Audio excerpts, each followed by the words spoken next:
అందరికీ నమస్తే. కథ తగిన వరుడు. విజయపురి ఆస్థానంలో రామశర్మ అనే గొప్ప జ్యోతిష్కుడు ఉండేవాడు.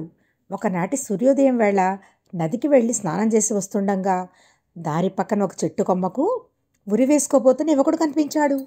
రామశర్మ అతన్ని ఆపి, నీ పేరేమిటి, నీదే ఊరు అని అడిగాడు.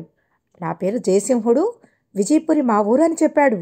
25 ఏళ్ళైనా లేవు, అప్పుడే జీవితం మీద విరక్తి కలిగిందా అని అడిగాడు రామశర్మ. మనసారా ప్రేమించిన అమ్మాయిని పెళ్లి చేసుకునే అదృష్టం లేనప్పుడు బతికి ఏం ప్రయోజనం అని విచారంగా బదులు చెప్పాడు జయసింహుడు. ఏది, నీ చెయ్యి ఇలా చూపించు అని రామశర్మ అతడి చేతిని కొంచెంసేపు పరిశీలించి, ఆహా, బ్రహ్మాండమైన వివాహయోగం ఉన్నది, నీకు పెద్దల సమక్షంలో పెళ్లి జరుగుతుంది అని అన్నాడు. అంత ఖచ్చితంగా మీరెలా చెప్పగలరు అన్నాడు. నా పేరు రామశర్మ, విజయపురి ఆస్థానంలో జ్యోతిష్కుణ్ణి, వినే ఉంటావు నా పేరు అన్నాడు గర్వంగా రామశర్మ. యోన్ జ్యోతిష్కమో ఏమో, నేను ప్రేమించింది బ్రాహ్మణ కన్యను, నేనేమో బ్రాహ్మణ్ణి కాను.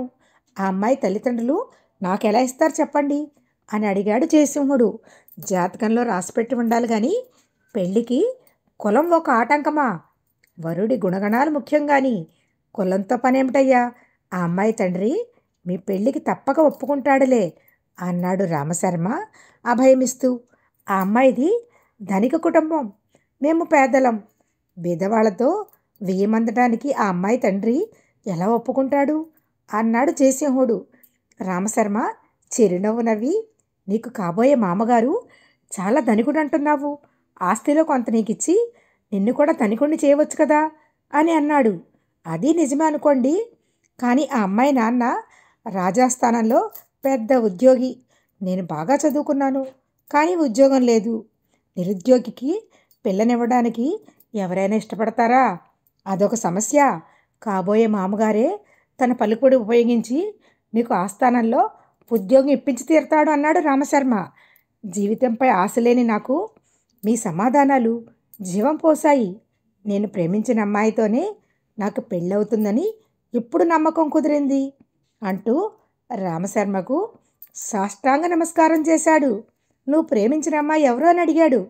ఎవరో కాదు, మీ రెండో అమ్మాయి కావేరి అని చెప్పాడు. ఆరిపిడిగా నన్నే బాల్తా కొట్టించావే అంటూ రామశర్మ జయసింహుడి భుజం తట్టి, జయసింహుడే తగిన వరుడని అతనికి తన కుమార్తెనిచ్చి వివాహం చేశాడు. ధన్యవాదములు. ఈ కథ మీకు నచ్చినట్టయితే లైక్ చేసి షేర్ చేయండి. మీ ఫ్రెండ్స్కి, రిలేటివ్స్కి నా ఛానల్ని సబ్స్క్రైబ్ చేయండి. ధన్యవాదములు.